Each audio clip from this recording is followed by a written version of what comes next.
Right, boys. Yay, we've got the two. This is a pleasure, lads, an absolute pleasure. It's a pleasure for us because Brilliant. we're not the ones doing the interviewing for once. Yeah. Well, You can kick back and relax. Don't worry, I've got the bar. I've got the bar fully up. Doing it properly. Brilliant. Well prepared, lads. Well prepared.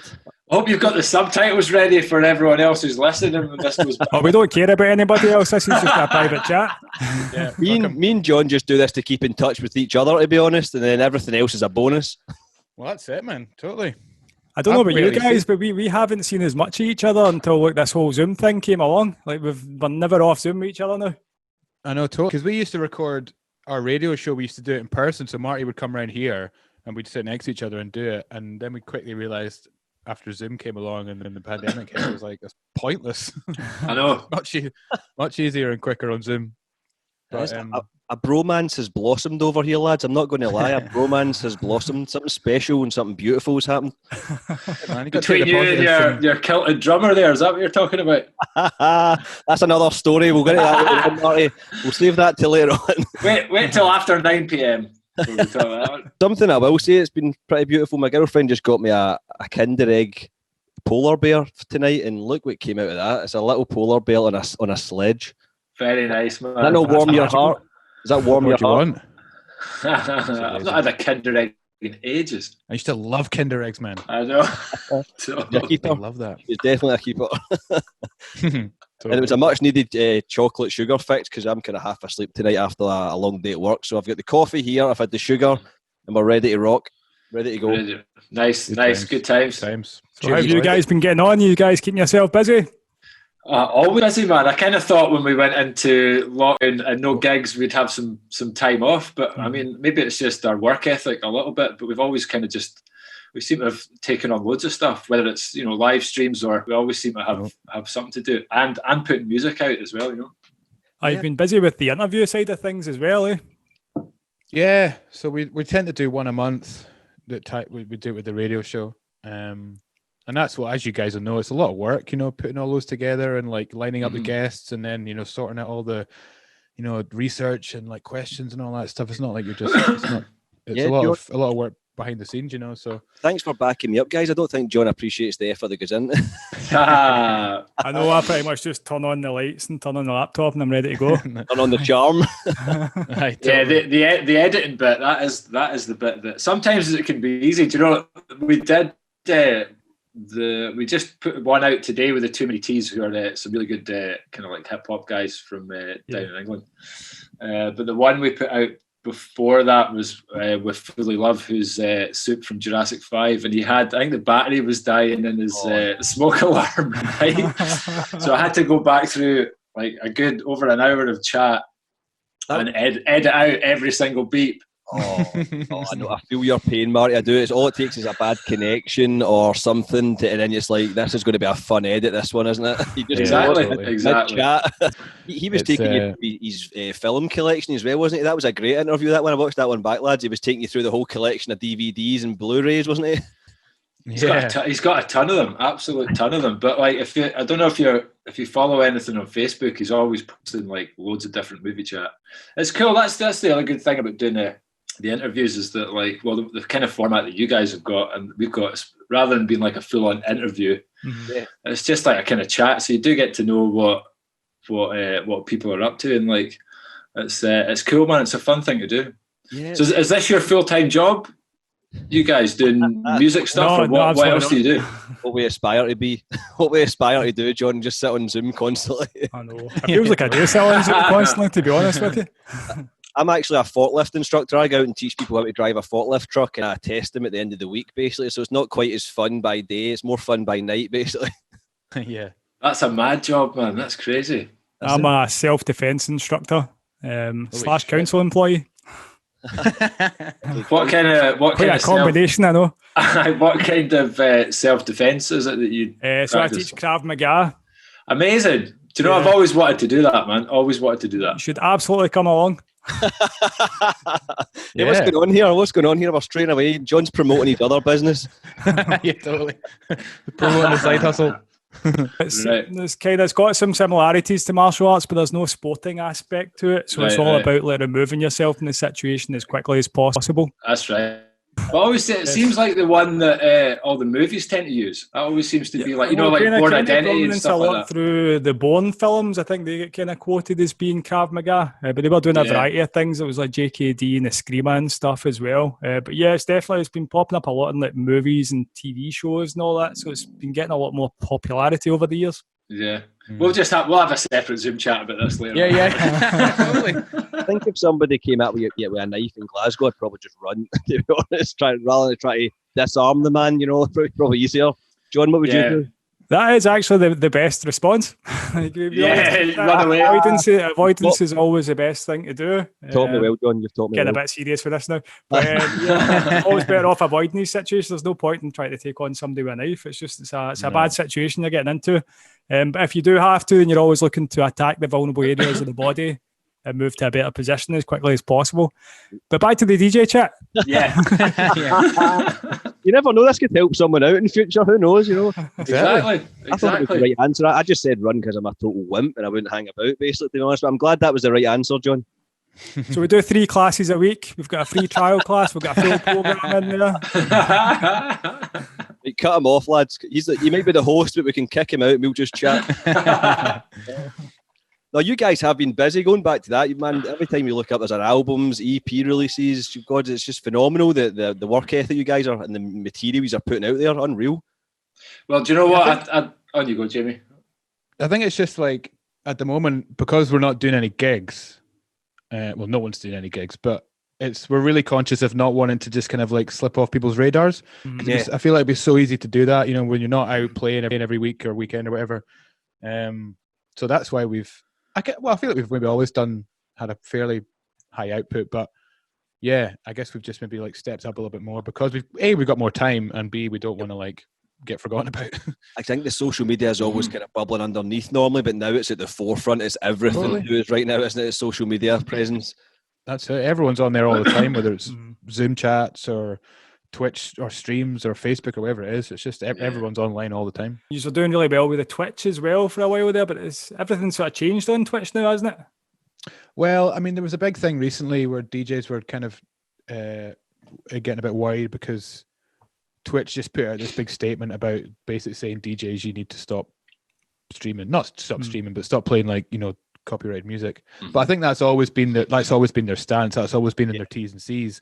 It's just because everyone's jumped on there, they've probably had to be a bit more like, by the way, this is the rules. But yeah, so far we've not heard of anyone that's actually physically been, either cut off or their streams have been, stopped midstream. People are getting like mutes after it goes out, which is like, it's totally fine. No one cares about that as long as it doesn't get Facebook actually cut off live. So fingers crossed. I think Twitch got a fright when everybody just jumped over from Facebook in one go, and they were like, wait a minute, what's going on? The gamers were up in arms. I think the gamers were like, you're not coming over here, get back to where you are. I know. We're ruining it for them. They're all getting copyright claims on their Sonic the Hedgehog theme tunes. And they're not happy with this. Totally. But apparently I was reading something that Twitch put out. There was some like ridiculously small percentage of like claims that had actually been submitted in like the history of Twitch. Okay. And then since like the pandemic started and all the DJs jumped over it, it's just jumped like, I don't know what the percentage was or the stats were, but it's just thousands of claims every day. Yeah. It's something, it's bizarre. It's not bizarre. It's pretty explainable. I think Mixcloud seems to have quite a lot of potential though, because they're actually paying the artists as well for the music that's getting paid. So it's a bit more of I guess an ethical thing as well, where the music's going back to the artists as well. Yeah, it's a shame with Mixcloud because they pay PRS, so I think the way they do it is they're sort of classified as a radio station. Yeah, they've got radio but license. they don't. It just doesn't have the functionality or the kind of engagement that Twitch has. Twitch has got like the chat room and like, as daft as it sounds, like all the wee emotes and all this. People really get into it, and that's what makes it fun. That's the kind of side of it that makes it entertaining for people. Mixcloud, you just kind of go on it, sort of looking, and that's it. You can't really chat. It's kind of like YouTube, you can't really chat and stuff in it, but Yeah, it's interaction on Twitch, because my sister spent a lot of time through the summer just streaming games, and it's phenomenal what her channel that she's built up now. And it's like, you subscribe, you get the emotes, you get kind of access to different it's that kind of community. We were just saying that we might actually start trying to do that. Yeah, you should. That's it. Shaka Loves You emotes. That'd be brilliant. I'd subscribe for that, guys, definitely. I mean, it's phenomenal. She's put the time in, and it's just grown. Yeah, it really has grown. But to be fair to Mixcloud, like, obviously it's you can't really compare it to Twitch, because Twitch has been going for so long, and Mixcloud only started like at the start of the pandemic. So hopefully, given a bit of time, we can develop the platform and develop the interaction and engagement and stuff that it will. I mean, I don't think they'll go fully down the Twitch route, because obviously that was made for gamers, but hopefully they can just up things a little bit. And then I think if anything did happen with Twitch, if any serious copyright stuff started coming in, then everyone would just jump over to Mixcloud, and hopefully by that time they'll have. Well, that's the thing. I don't think there's much point in Twitch forking out all the money that it would take them to try and compete with. Mixcloud to fork out all the money to try and compete with Twitch.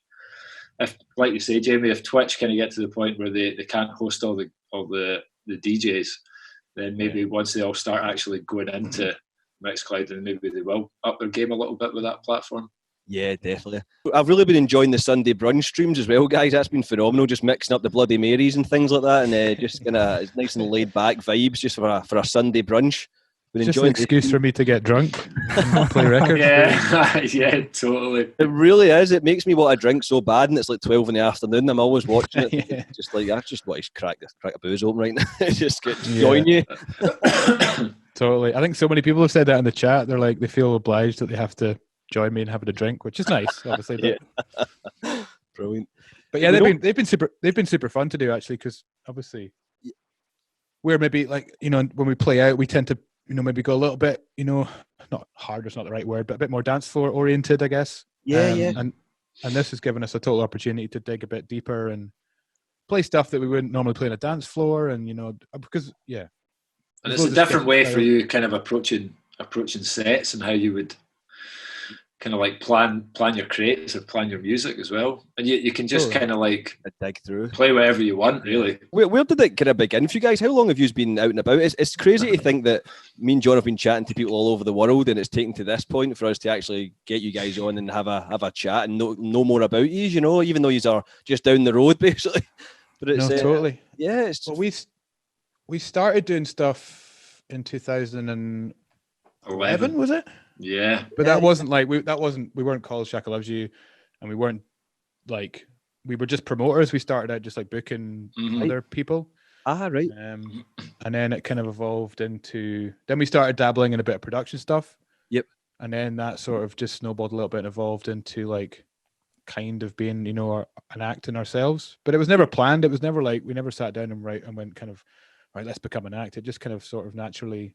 We're just getting focus on events and things like that first, then just kind of snowballed into where you are now. Yeah, we just wanted to play somewhere, we just wanted to have somewhere to go, and we kind of started, we did some stuff in Block, didn't we? Block on Bath Street, so we had a night there for probably about a year, maybe. Right. And then we were just kind of doing like gigs, up and down places like Aviemore, Inverness, Thurso, all the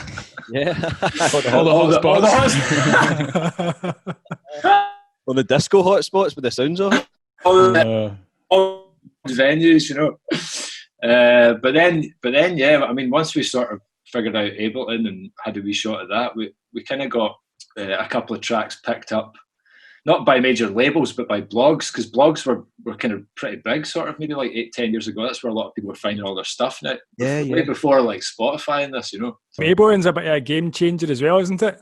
Totally, and it's so intuitive, and it's like, when I got that, I was like, yeah, this is amazing, and we like I said, we didn't start out to make tracks. So it sort of evolved from just making like just DJ edits for our own stuff, and then.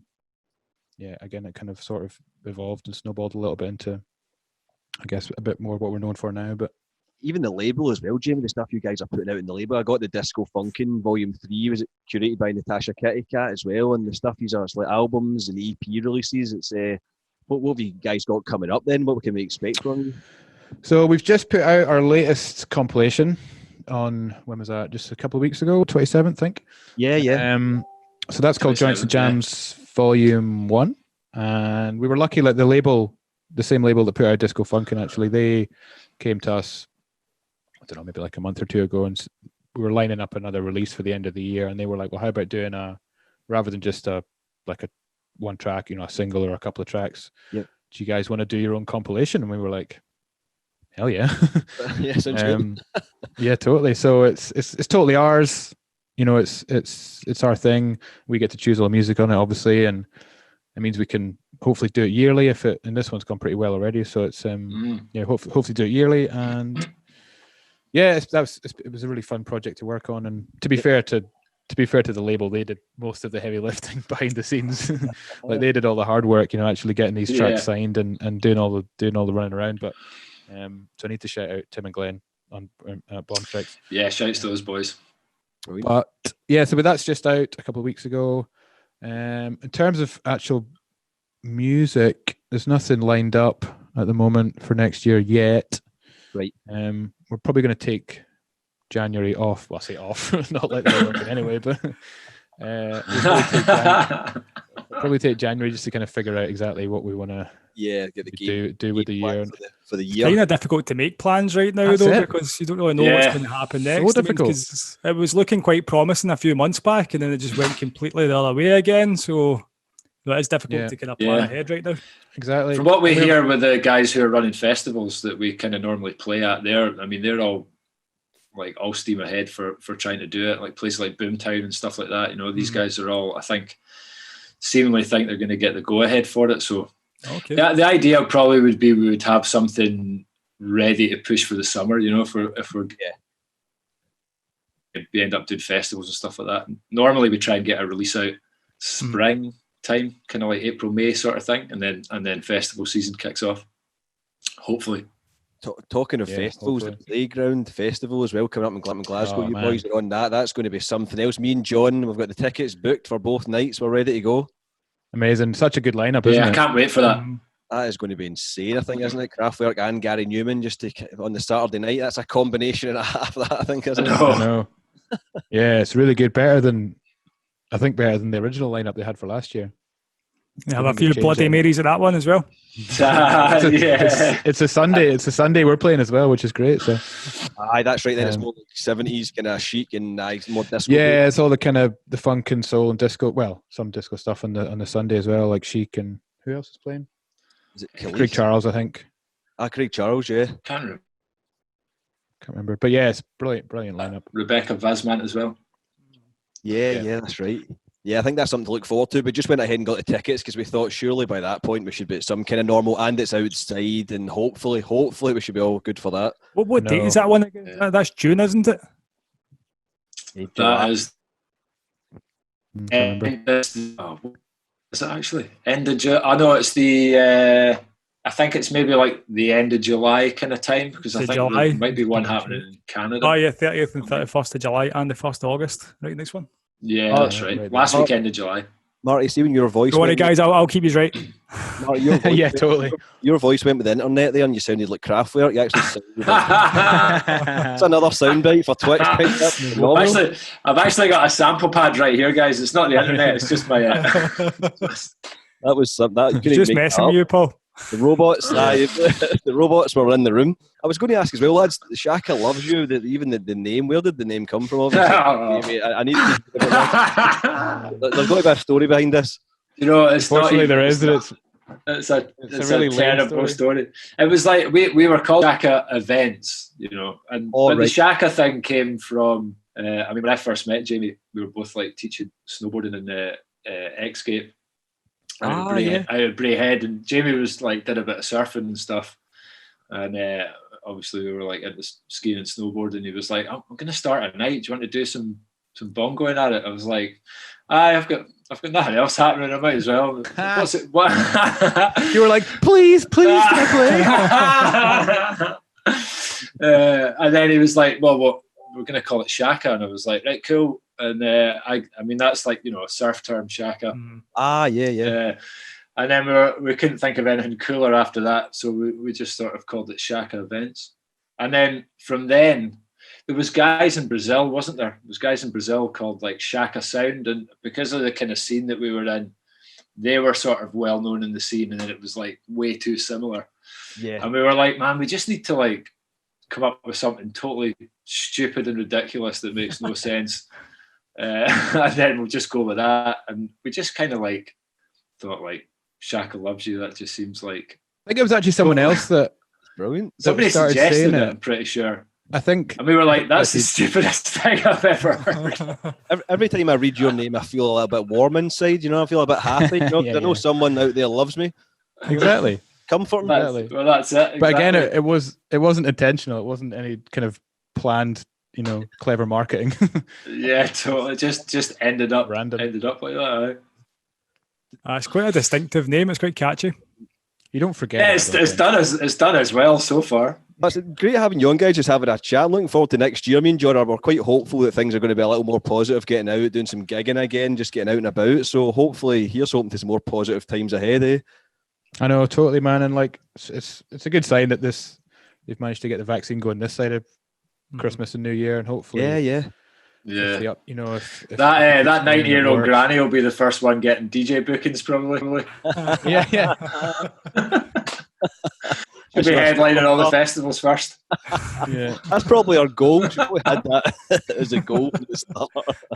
You guys have worked alongside quite a lot of impressive people as well. I see you've DJed alongside Jazzy Jeff as well. That must have been quite an experience for you.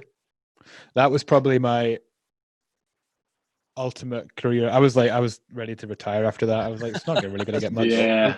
Did you throw him off the decks like Uncle Phil style? Yeah, totally right out. He hates that, apparently, I think. Like. Really? Oh, I think so, yeah. I think if you try and do the psh like that thing with him, I think he hates it. Sure, we heard that story. He's a really nice dude. That was actually the guy, Brian Traynor, who is one of the organisers for Playground Festival. Oh, okay. So it was him that before that he used to put on like the Wee Chill and stuff like that. I don't know if you remember like the Wee Chill that used to be up at Queen's Park. Oh yeah. But it was we kind of got the booking through him, but that was a good one to tick off the list. We've been pretty lucky actually with folk that we've managed to kind of get on the bill with. Probably the luckiest one that never happened was the Jacksons gig. Tell us a bit more about that. How did that come about? Again, that was Brian from Playground. Yeah, same promoter, but I think what happened was I think the tickets maybe didn't sell as well as they thought they were going. Up having to change, or something happened with the venue, and they had to change venue, and then it meant that there was one less room, and so we ended up doing the after party in the sub club with the Reflex and Craig Charles instead of doing the actual gig at was it the ABC it was meant to be at, or was it the O2? It was meant to be at the Riverside. It was meant to be at the Riverside outside. That's right. But I don't know if there was I don't know if it was tickets or an issue with the venue or whatever, but they had to shift it to the Academy, which is obviously way smaller, and they could only do it in the evening there, not all day, which they planned at the Riverside. Right. And then because of the shortening in time, they obviously chopped off the lowest tier of acts, which was us. Yeah. And, which is fair enough. Obviously, I would have done exactly the same. Obviously, you're not going to keep us and get rid of Craig Charles, but yeah. But we still got our name on the poster. Yeah, the poster's still up there with our name on it. No one can prove you weren't there. Exactly. Yeah. Talking to Craig Charles, I don't know if John's just winding me up with this one, but were you boys on the Gadget show at one point? Oh yeah. Did that happen? Did that actually happen? Yeah. I mean, like we've just through the last maybe 5 years, we've gotten to know Craig quite well, and a festival. Green Meadows Festival, which I think is kind of finished now, well, before COVID anyway, but this was maybe like a few years ago. It just so happened that we met the producer for the Gadget show at that festival. So then just a bit of networking, and you end up kind of chatting away to people. And they were looking for folk to come on and do it. And she gave us a phone and asked us if we would do it, and we were like, yeah, 100%. It was great. It was really good. It was a good laugh. We didn't get to keep any of the tech, unfortunately. What kind of tech did they have you looking at? So the idea behind the show was like touring tech. So like, when we're on tour. Mm-hmm. So they had, what did we have? They had this really fancy, like, before live streaming. It would actually been really useful right now, but before live streaming was a thing for us. They had this like fancy live stream camera thing, which had like could, like, had an app on your phone that had loads of different like angles you could choose and edit them all on the fly and send out to like Facebook, like directly from the camera stuff. They had that. They had these. Oh, they got it was like virtual reality headset, but it wasn't virtual reality. It was like it was meant to simulate like a 60-foot cinema screen is what it was meant to be like, right? But it was like 4K. Okay. So then we were aware that was like, that must have been about £1,000 worth of kit, that thing. That was cool. And then there was this, I don't know what the other thing was, that wee finger drum thing that we had to like sit on the bonnet of the van and like dance to it. The things you do is end up being on television. Oh, man. You're not selling that one, you're not selling that one to us. Nah, that was a weird one. That, but it was. It sounds like a lot of fun though. Yeah, that's going to launch our TV career. Yeah, that was going to launch our TV career, but our TV career quickly died after that. Give it time, you'll be due a comeback any day now. Totally. You're a big fan of the virtual reality as well, aren't you, Paul? You're always going to go the potentials of virtual reality. No, I think it's taking a bit of time to get into its own, but I think eventually that'll be adapted into music and stuff. But it's quite a pricey investment, so a lot of people probably aren't seeing it for music just yet. But it's for games, it's cracking. You just don't want to drink too many Bloody Marys with the VR headset on, because I tried to climb a ladder once in VR and fell square of my ass. It's a bit disorientating, to be fair. Yeah. John knows what it's like. Me and Louise get a few drinks and it's like, we better turn this off now before somebody smashes actually gets hurt. Or something. There was somebody was telling me about this place somewhere in America, but it was like kind of like Laser Quest or something, right? Right. But they 3D mapped the room to the virtual reality. So in the virtual reality game, you can walk around, and if there's a wall, then that's where the wall is in real life. So like pillars and everything's there to touch it. Wow.